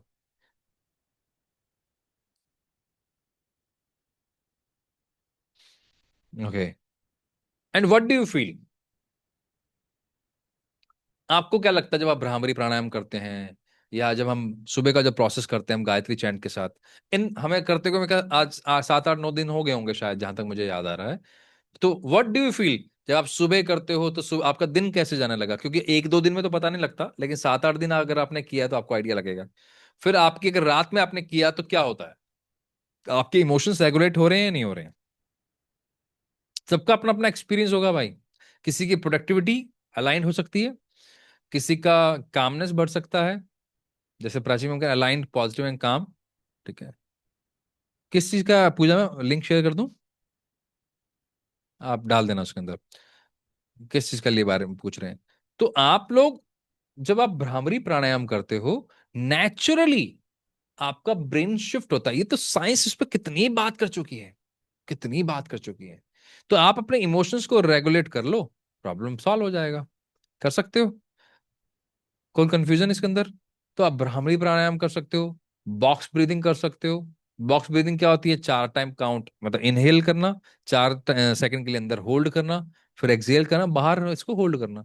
60 से 90 सेकंड के लिए कीजिए, उससे प्रॉब्लम हो जाए सॉल्व हो जाएगी। ईएफटी टैपिंग टैपिंग कर लीजिए, उससे प्रॉब्लम सॉल्व हो जाएगी। गायत्री चैंट कर लीजिए, उससे प्रॉब्लम सॉल्व हो जाएगी। ओम चैंटिंग 11 मिनट वाली होती है, उससे सॉल्व हो जाएगी। जिसमें ओम नमः शिवाय चैंटिंग होती है 11 मिनट वाली, जिसके अंदर 11 बार ही बोला जाता है। 11 मिनट के आसपास क्या होता है वो। और एक सिर्फ ओम चैंट होता है, वो भी अगर आप 3.5 मिनट से लेकर 4.5 मिनट के बीच में करते हैं तो भी प्रॉब्लम सॉल्व हो जाती है। सारा गेम किस चीज का है? आपको अपने इमोशंस को रेगुलेट करना आना चाहिए, और प्रॉब्लम एक ही है, हम अपने इमोशंस को रेगुलेट नहीं कर रहे हैं। एक वेब सीरीज आई थी बड़ी इंटरेस्टिंग, गुलशन करके, उसमें हैं बड़े अच्छे एक्टर हैं। वेब सीरीज थी जिसमें एक वो फेमस एक्ट्रेस भी हैं, मैं नाम भूल रहा हूँ, जिसमें वो काउंसलर के पास जाते हैं।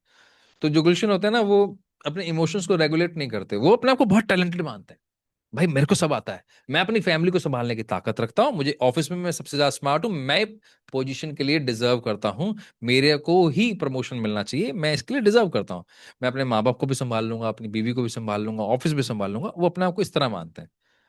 फिर कोई क्रिटिकल फीडबैक मिलता है या कोई फेलियर होता है, तो फिर वो अपने आप को इमोशनली रेगुलेट नहीं कर पाते, सप्रेस करते हैं। वो एक चैंट चला लेते हैं, वो फिर लगातार बोलते रहते हैं।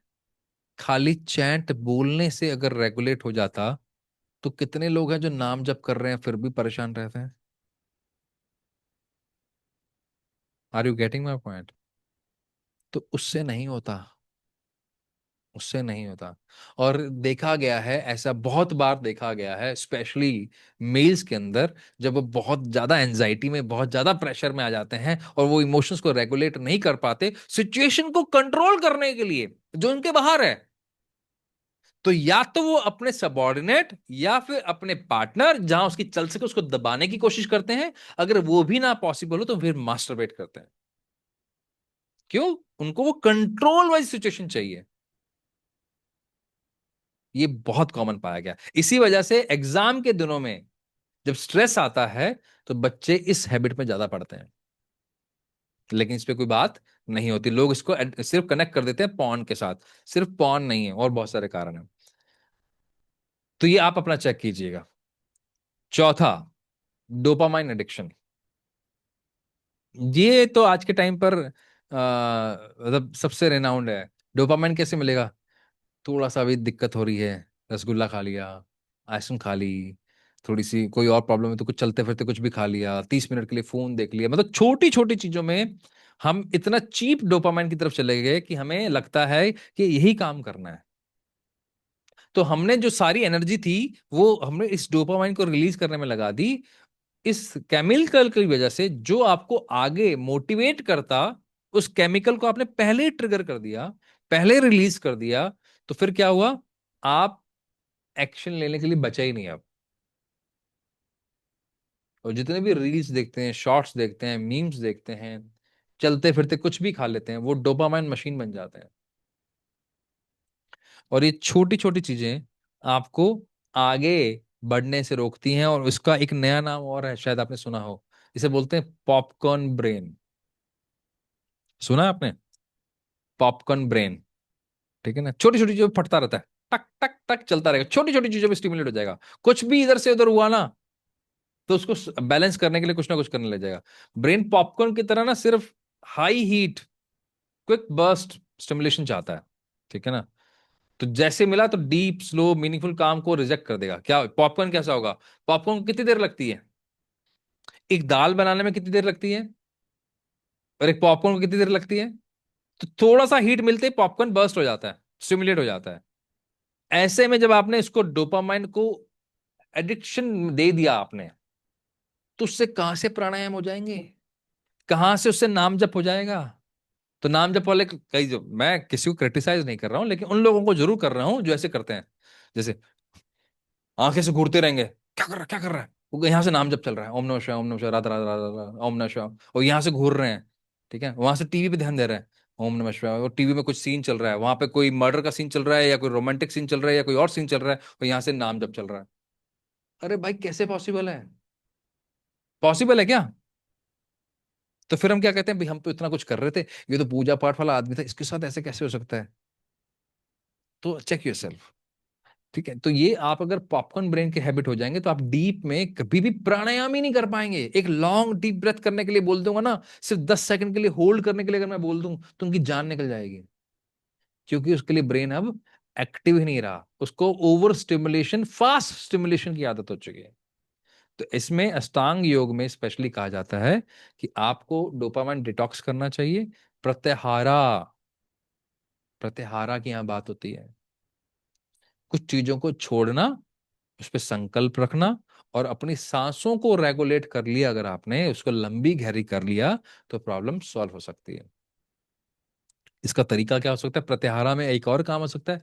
सुबह का टाइम अगर आपने फिक्स कर लिया कि मैं 30 40 50 मिनट 1 घंटा फोन को किसी भी कीमत पे हाथ नहीं लगाऊंगा। फोन पे हाथ ना लगाने का मतलब फोन सुनना नहीं होता। मैं रील स्क्रॉल नहीं करूंगा, मैं व्हाट्सएप चेक नहीं करूंगा, मैं किसी तरह के यूट्यूब वीडियो को नहीं देखूंगा, मोटिवेशन वाला भी नहीं देखूंगा भाई। लोगों को गलत फहमी है कि सर हम तो अच्छे वीडियोस देखते हैं, गलत तो देखते नहीं है। उसके बाद करते क्या हो भाई? ब्रेन को आपने हैबिट डाल दी कि अच्छा वीडियो देखो, मोटिवेशनल वाला देखो, कहानी सुनो, फिर एकदम अच्छा लगता है अब करेंगे, फिर आप जाके चाय पीते हो, सो जाते हो। तो वहां से क्या हो गया? आप अपने आप को डिटैच नहीं कर पाए। दूसरा तरीका क्या हो सकता है? अगर आप सुबह नहीं कर पा रहे हो, आपका वर्क इस तरह का है, तो आप पूरे दिन में 40 50 मिनट का एक ऐसा टाइम फ्रेम निकालिए जो डीप फोकस्ड हो। उस समय आप किसी भी तरह से डिस्ट्रैक्ट नहीं होंगे। कोई फोन कॉल नहीं, कुछ भी नहीं, कुछ भी नहीं, कोई नोटिफिकेशन नहीं, सब बंद। तो अभी आपका आज जो प्रॉमिस होना चाहिए, आज आप ग्रुप में डाल के सोएंगे कि आपने अपने नोटिफिकेशन को ऑफ किया है नहीं, कि मेरे मोबाइल पर कोई नोटिफिकेशन नहीं आता। अपने नोटिफिकेशन को ऑफ करके सोइएगा। यहां तक समझ में आ रहा है? कॉन्सेप्ट समझ में आ रहा है? बस इस चीज पे ध्यान दीजिए। पांचवा एक बहुत डीप रीजन है, ये आप सिर्फ आप ही बता सकते हैं, मैं नहीं बता सकता। मैं सिर्फ आपको दिखा सकता हूं। अब आपको आपके आईने में क्या दिखता है वो आपको पता। Broken self identity. अपने बारे में, अपना अपना गोल सेट करते वक्त, विजन बोर्ड बनाते वक्त अफर्मेशन लिखते हैं, लेकिन अपनी आइडेंटिटी नहीं बढ़ाते। मैंने सोचा कि मैं 50 लाख का काम करूंगा, लेकिन मैंने उसके लिए सीखना शुरू ही नहीं किया, अपने आप पे ट्रस्ट करना ही शुरू नहीं किया। तो फिर आइडेंटिटी जब बदलेगी नहीं, तो सफलता आ भी जाएगी तो उतनी ही जल्दी चली जाएगी। इसलिए बहुत सारे एग्जाम्पल देखे होंगे, बहुत बार आपने सुना होगा, किसी को 5 करोड़ रुपए मिल गए, किसी को करोड़ रुपए मिल गया, लेकिन वापस कुछ ही टाइम में वापस वैसा का वैसे हालात हो गए, क्योंकि उनका माइंडसेट चेंज नहीं हुआ। इसे बोलते हैं अपने ही ब्रेन को, अपने ही सक्सेस को सैबोटाज करना। ठीक है, जैसे अंदर से तुम खुद को तो अनसक्सेसफुल मानते हो, या उतनी बड़ी सफलता के लायक नहीं मानते। अनसक्सेसफुल हो सकता है, वर्ड गलत हो जाए, सबके लिए लागू नहीं होगा। उतनी बड़ी सफलता के लिए अपने आप को लायक नहीं मानते, अरे मैं कैसे कर सकता हूं यार। लेकिन आप विजन बोर्ड पे वो लिख रहे हो, अफर्मेशन उसके लिए कर रहे हो, सोच वो रहे हो, लोगों के बारे में, लोगों के बीच में वो बात कर रहे हो, तो मिसमैच हो गया नहीं हो गया? ये वैसा ही होगा, आप एक ताला लेके आए, ताले के अंदर चाबी लगा रहे हो, तो जब चाबी उसकी नहीं है अंदर से, वो जो चाबी नहीं है आपके अंदर, तो क्या ताला खुलेगा? सफलता वाला ताला खुलेगा? बताओ भाई।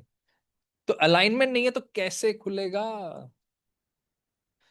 यहां पर ना मैं डीप न्यूरो साइंस की बात नहीं कर रहा हूं कि क्या केमिकल रिएक्शंस होते हैं, मैं लेमैन में कोशिश कर रहा हूं आपसे बात करने की। तो अगर आपका सबकॉन्शियस माइंड में, अवचेतन मन में, आपको अपने आप को लेकर प्यार नहीं है, अपने आप को लेकर इतना कॉन्फिडेंस नहीं है कि आप कुछ कर सकते हैं, आप इसके लायक हैं, आप इसके कैपेबल हैं, और ये बहुत बड़ा रीजन है, फिर हम अक्सर कह देते हैं जो मिला किस्मत से मिला, जो मिला किस्मत से मिला। तो हर चीज किस्मत से नहीं मिलती भाई, कहीं हार्डवर्क भी लगता है, कहीं पे हमने मेहनत भी करी है। हर चीज किस्मत से मिली तो फिर हमने क्या किया?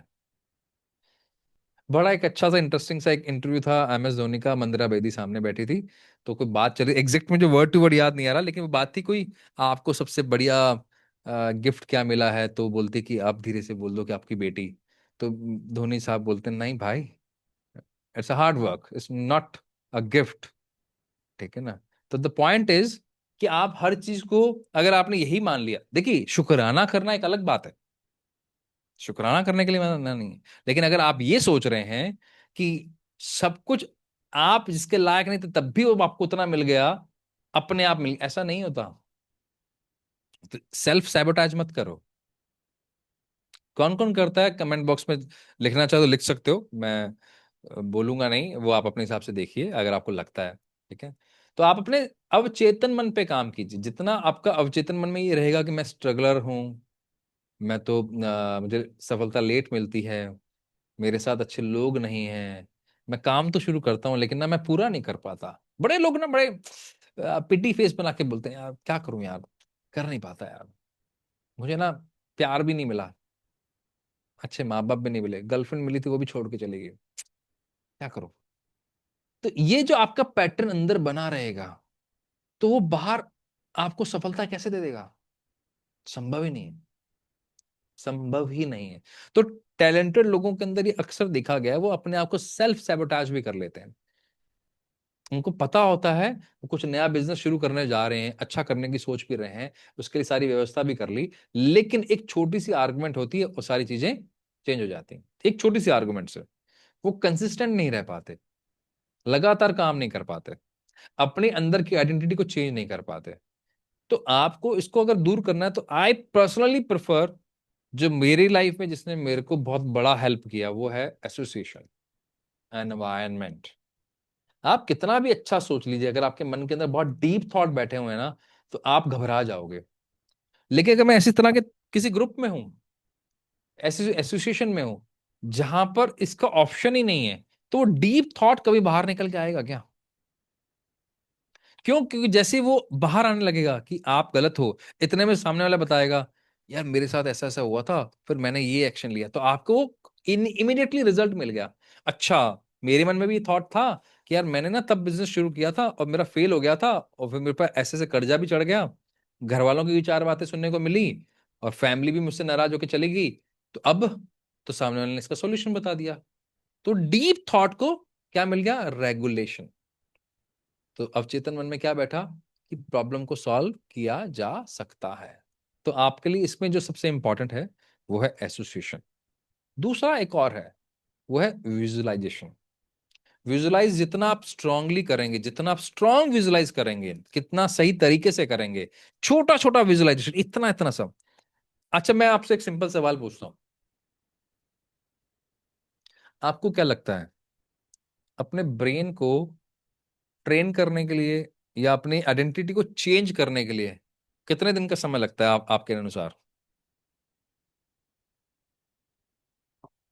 आपके अनुसार 20 दिन, ओके। बाकी लोग? पूजा मैम ने बोला 20 दिन। बाकी लोग? भाई साहब, क्या कौन से कैलकुलेटर पे कैलकुलेशन लगा रहे हो? लिखना ही है आपने। आपको क्या लगता है कितने दिन लगते हैं अपनी आइडेंटिटी को चेंज करने में? No idea, 1 day? ओके, पता नहीं। हम्म, बाकी लोग, चलिए आप सोचते रहिए, मैं आपको बताता हूँ। जो न्यूरो साइंस की जो न्यू रिसर्च है, मैं आपको उसको एग्जांपल से भी कनेक्ट करने की कोशिश करूंगा। A fraction of second, fraction of second, दोबारा सुनिए, एक सिंगल मूवमेंट, एक व्यक्ति पता नहीं कितने सालों से सिगरेट पी रहा है, छोड़ नहीं पाता, डरा लिया, धमका लिया, एक ऐसा कोई मूवमेंट होता है, इमीडिएटली सिगरेट छूट जाती है। एक व्यक्ति जो निहायत ही निकट्ठा, निकट्ठू, आलसी, अचानक ऐसा एक मोमेंट होता है, अगले दिन से सारी चीजें टर्न अराउंड हो जाती हैं। होंगे आपके आसपास ऐसे बहुत सारे लोग। एक व्यक्ति जो आपकी नजर में बिल्कुल फेलियर था, फिर आप देखते हैं पता नहीं आज की लाइफ में क्या चमत्कार हुआ है, उसकी लाइफ में हर वो खुशी है जिसके वो, जिसके बारे में आपने कभी सोचा भी नहीं होगा। वो विजुअलाइजेशन से आ सकता है या फिर एसोसिएशन से आ सकता है। इस पे अगर कोई आर्गुमेंट करना चाहे कि ऐसा होता है नहीं होता, तो मेरा आर्गुमेंट के अंदर एक ही तर्क रहेगा, मैं ये मानता हूं होता है क्योंकि न्यूरोसाइंस ये मानती है, और तीसरा सबसे बड़ा कारण, भाई फायदा इसी में है। मैं ये क्यों ही सोचूं कि इससे नहीं होता। मेरे पास ऐसे 100 एग्जाम्पल हैं, साइंस मुझे सपोर्ट कर रही है, और तीसरा, भाई मेरा मन सपोर्ट कर रहा है क्योंकि मुझे चेंज होना है। मैं काहे को इसके अंदर डाउट रखूं। Are you getting my point? तो कई बार ना हम मतलब मैं कई बार बोलता भी हूँ, भाई डाउट ही करना है तो फिर गलत चीजों पे करो ना, अच्छी चीजों पे डाउट क्यों करना। भी आप मेरी तारीफ करोगे यार विकास तुम अच्छे लग रहे हो, तो मैं इस पे क्यों डाउट करूं। मैं क्यों मानूं कि आपको मुझसे कोई काम है। हम उस चीज पे क्यों डाउट करें। लेकिन अक्सर तो ऐसे होता है, हमें सिखाया ही जाता है बहुत सारे वीडियोस के माध्यम से, अगर आपसे कोई मीठा बोल रहा है तो समझ लेना वो आपका काट रहा है। तो मुझे समझ में नहीं आता, आप क्या चाहते हो कि रोज कड़वा बोलें, रोज एसिड फेंकें, रोज चार गालियां निकाल के बात करें। दोस्ती वही अच्छी होती है जिसके अंदर माँ बहन की गालियां हो। क्यों भाई, बिना उसके गाली की बात नहीं हो सकती।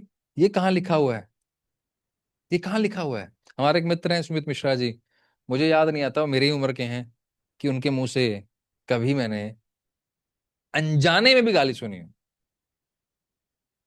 लेकिन डेफिनेशन तो ये दी हुई है, मतलब ये कह सकता हूँ मतलब मेरे वो अच्छे दोस्त नहीं है। ये कौन सी डेफिनेशन।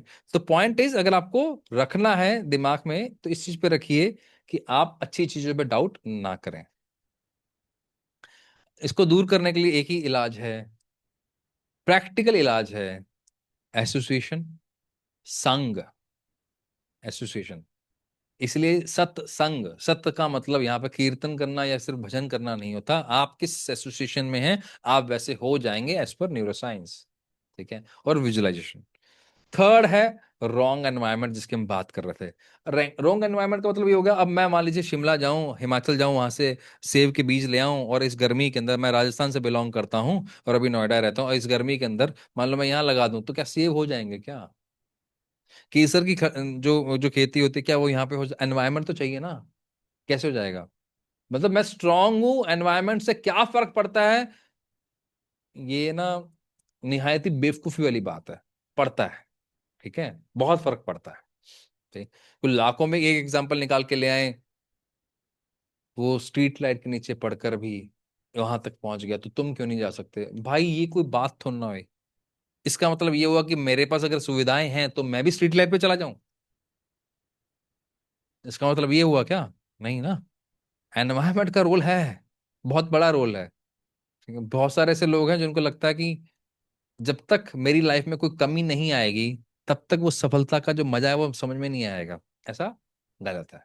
तो आप सिर्फ मोटिवेटेड वीडियोस देखते हो तो भी गलत एनवायरनमेंट है। अगर ऐसे एनवायरनमेंट में जहां पर एक्शन ही नहीं लिया जाता तो भी एक गलत एनवायरनमेंट है। इसलिए मुझे बड़ा इंटरेस्टिंग लगता है पॉइंट, पहले हमारे घरों में सत्संग, कीर्तन, जागरण, कुछ ना कुछ होता था, एक इवेंट होता रहता था, उसको प्लान करना, उसके एसोसिएशन में रहना, एनवायरनमेंट मिलता था आपको अपना मैनेज करने का। मैं राइट और रॉन्ग। स्कूल में वो होते थे और अपने घरों में भी होते थे, अब वो धीरे धीरे कम हो गए। छोटे शहरों में आज भी होते हैं, या फिर चीजें रेडीमेड ज्यादा प्रोसेस में चलेगी। तो आपका लर्निंग का जो प्रोसेस है, जो चर्न होना था, वो कम हो गया। तो वो एनवायरनमेंट मिलना बाय डिफॉल्ट कम हो गया। ठीक है, बहुत सारे ऐसे रीजन है। तो अब आपको बाय फोर्स आपको एनवायरनमेंट में रहना पड़ेगा। तो जब जब बहुत सारे मोटिवेटेड जो लोग होते हैं, बहुत मोटिवेटेड हैं वो, तो आपके अंदर भी मोटिवेशन फील होता है। लेकिन जब आप डेली नेगेटिव, कंप्लेन, ऐसे अटके हुए लोग, दुखी, इनके साथ रहते हो, तो आपके जो ब्रेन में एक न्यूरॉन्स, इसको बोलते हैं मिरर न्यूरॉन्स, वो पैटर्न बनने लग जाता है, और इसको बोलते हैं इमोशनल कंटेंजन। मतलब जैसे समझते हैं जो फैल जाता है, कंटेजियस है जो, तो वो नेगेटिविटी हमारे अंदर भी आने लग जाती है। तो आपको यहाँ पे by choice, by force in चीजों से दूर रहना है। अब कोई बोलेगा सर शादी हो चुकी है, अब क्या करूं? तो भाई मैंने ये नहीं कहा कि आपने कुछ करना है। आप मैक्सिमम टाइम इस तरह की एसोसिएशन में निकालो, ठीक है ना, क्योंकि दोनों तरह के लोग होंगे जो बोलेंगे कि सर अब क्या कर सकते हैं, अब तो हो गया जो होना था। तो ऐसा नहीं होता। आप अपने एनवायरनमेंट को जब चेंज करते हो तो आपके घर का एनवायरनमेंट चेंज हो जाता है। ये आप पर लागू है। लेकिन दिक्कत पता क्या है, जैसे ही मैंने आपको ये बात बताई, तो लोग यहाँ से उठेंगे और सीधा जाके अपने पहले पार्टनर को बताएंगे, देख विकास सर ने आज ये बात बोली है। तो वो भी सामने वाला भी ये पूछेगा कि तुम अपने पे तो अप्लाई करो। हमें ज्ञान देने में बड़ा मजा आता है, अप्लाई करने में नहीं। तो environment, that is the six point. And the last is consistency beats talent. ये बात बहुत सॉलिड तरीके से लागू होती है ऐसे बहुत सारे प्लेयर्स पे जिनको आपने देखा हो, ऐसे बहुत सारे लोगों पर। एक रिसर्च भी है, मैं आपको शायद उस पर वीडियो बनाएंगे हम। मतलब एक व्यक्ति ने घर का एनवायरनमेंट ही इस तरह का बना दिया कि इसने अपने तीनों बच्चों को चेस प्लेयर बना दिया। डे वन से, डे वन से एनवायरनमेंट वो दिया और लगातार खिलाया। तो कंसिस्टेंसी इतनी ज्यादा सॉलिड तरह से काम करती है कि टैलेंट अगर आप में कम भी है तो भी आप उसे बीट कर सकते हो, क्योंकि इस लाइन में कंपटीशन ही नहीं है। कंसिस्टेंसी वाले चैलेंज में, इस वाले लाइन में ना कंपटीशन है ही नहीं, क्योंकि अधिकतर लोग छोड़ देते हैं। बहुत सारे ऐसे लोग हैं। तो आप अगर कंसिस्टेंट रहते हैं तो आप इजीली कर सकते हैं। और वो कैसे रह सकते हैं? द फाइनल क्रक्स इज, आप किसके प्रति अकाउंटेबल है। अगर आप इस चीज को ध्यान दें कि आप किसके प्रति अकाउंटेबल हैं, तो आप बहुत आसानी से आप चीजों को कंप्लीट कर पाएंगे। अगर आप अकाउंटेबल नहीं हैं, एक्सटर्नल की बात कर रहा हूं मैं, खुद के प्रति हैं वो तो बहुत अच्छी बात है। दूसरे के प्रति अगर आप अकाउंटेबल हैं, आप किसी ग्रुप के प्रति, किसी मेंटोर के प्रति, किसी मित्र के प्रति, किसी पार्टनर के प्रति, तो बहुत आसानी से आप चीजों को कर सकते हैं। अदरवाइज आपको कोई पूछने वाला तो है नहीं। इसी वजह से लोग अक्सर जब पूछते हैं कि हमें मुझे क्या करना चाहिए, जॉब करनी चाहिए कि बिजनेस करना चाहिए, तो मैं यही बोलता हूँ, अगर आप दूसरों के प्रति अकाउंटेबल हो तो आपको जॉब करनी चाहिए। अगर आप खुद के प्रति अकाउंटेबल हो और आपको लगता है कि आपको कोई और मोटिवेशन की, जो आपको रोज उठाए कि यार आज तो बिजनेस पे चलना पड़ेगा, तो फिर आपको सोचना पड़ेगा कि क्या करना चाहिए, जॉब या बिजनेस। तो यानी कि आप अगर खुद से मोटिवेटेड हो, खुद से एक्शन ले सकते हो, तो आपको बिजनेस करना चाहिए। अदरवाइज अगर आपको लगता है कि आपको सामने वाला पुश करे, तो फिर आपको जॉब के प्रति जाना चाहिए।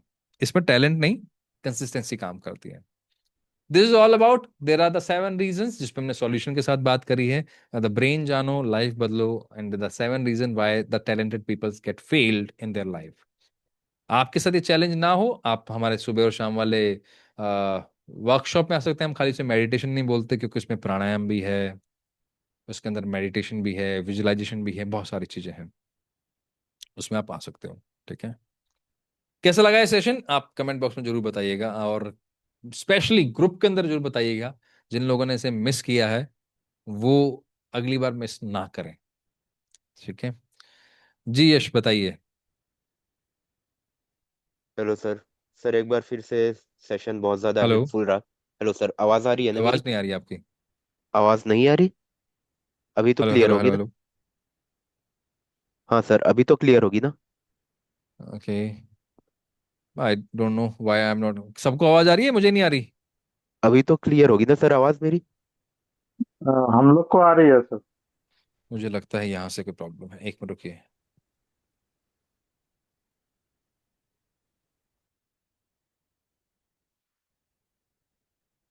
ओके,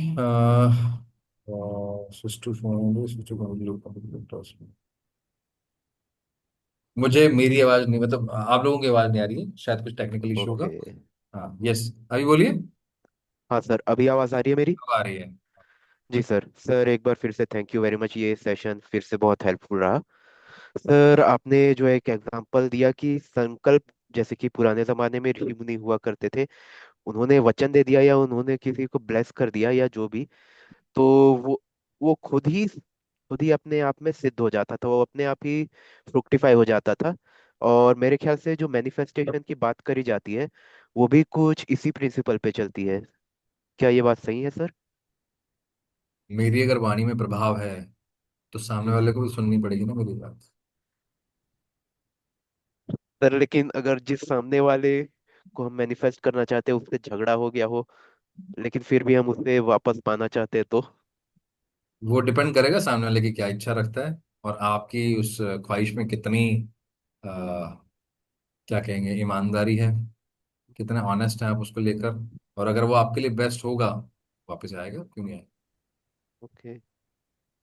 और सर जैसे कि आपने ये इमोशनल डिसरेगुलेशन, सर मुझे लगता था कि मतलब मुझे ज्यादातर चीजें नहीं हिला सकती, लेकिन जब भी नॉइज होता है, जैसे कि मैंने एक बार मेंशन भी किया था कि मेडिटेशन करता हूँ, बीच में भी कुछ नॉइज या कोई डिस्टरबेंस होती है तो मतलब फिर वो वहां से मेरा फ्लो टूट जाता है। तो अभी मुझे पता लगा कि बेसिकली इस पर्टिकुलर पॉइंट पे मेरा ये डिसरेगुलेशन है, कि मतलब एक एक्सपेक्टेशन है मेरे मन में कि जिस वक्त मैं मेडिटेशन या कोई भी एक्टिविटी कर रहा हूँ उस वक्त पूरी शांति रहनी चाहिए, और उस वक्त कोई डिस्टरबेंस हुई तो वो सीधे सीधे अंदर से मेरा एक रिस्पॉन्स जनरेट होता है डिसरेगुलेटेड। अगर ऐसा होता, यशी, मैंने तो पहले भी एग्जांपल दिया हुआ है, आप जब जी सर। जैसे कभी ये किसी ऑब्जर्व किया मैंने अभी, किसी किसी आपने बड़े ग्रुप में बताया। जाएंगे, जैसे जहाँ पर 1,000, 2,000, 3,000 लोग हैं, और जी वहां पर सर। कोई किसी का फोन बजेगा, किसी का कुछ होगा, लेकिन वहां पर मेडिटेशन जब करवाया जाता है तो सारी चीजें अपने आप चेंज हो जाती हैं। तब तो डिस्टरबेंस नहीं होती, क्योंकि आप ये तय करते हो कि आप कितना कितना ज्यादा अपने इमोशंस को रेगुलेट करते हुए उस चीज में डीप जाना चाहते हो, और ये प्रैक्टिस से होता है और किसी तरीके से नहीं हो सकता। जी sir. Okay. Sir directly interfere किए बगैर, मतलब कि डायरेक्ट एक्शन जितना लेना था मुझे मैंने ले लिया, उसके बाद रिजल्ट को अपने फेवर में केवल संकल्प की शक्ति से कैसे लेके लेकर के आ सकता हूँ? वर्क ऑन उसको योरसेल्फ, मैं। दैट्स, आप अपने आप पर कितना काम करते हैं, कितना डाउट रखते हैं, इस पर डिपेंड करेगा। ओके। मैं जब ये मैंने मान ही लिया कि जो होगा देखा जाएगा। मैं शायद मैंने पहले भी बताया था किसी वर्कशॉप में, क्या अच्छा। हुआ कि फिलोसॉफिकल किसी के लिए हो सकता है, लेकिन मेरे लिए प्रैक्टिकल, जी इसलिए सर। मैं बहुत क्लियर हूँ इस मामले में।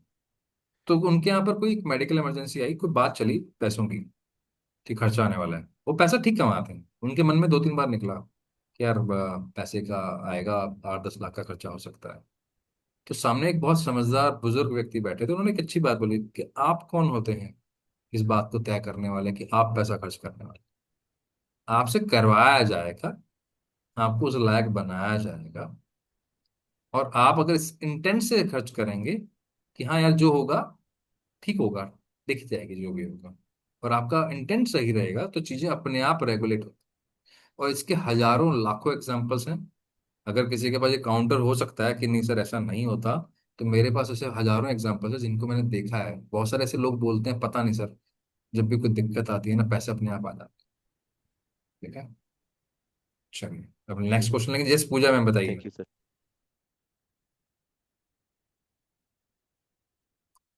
पूजा अवस्थी जी बताइए, अनम्यूट कीजिए अपने आप को। लास्ट क्वेश्चन है हमारा। हेलो। जी जी सर। सर मुझे पूछना था, मेरी कंसिस्टेंसी ब्रेक हो जाती है sir. Association is the only key, that's it. Accountability is the second key. Sir accountability तो मेरी खुद के लिए ही है और कोई है नहीं, नहीं बट वो होनी चाहिए। कंसिस्टेंसी प्रॉपर नहीं हो पाती है।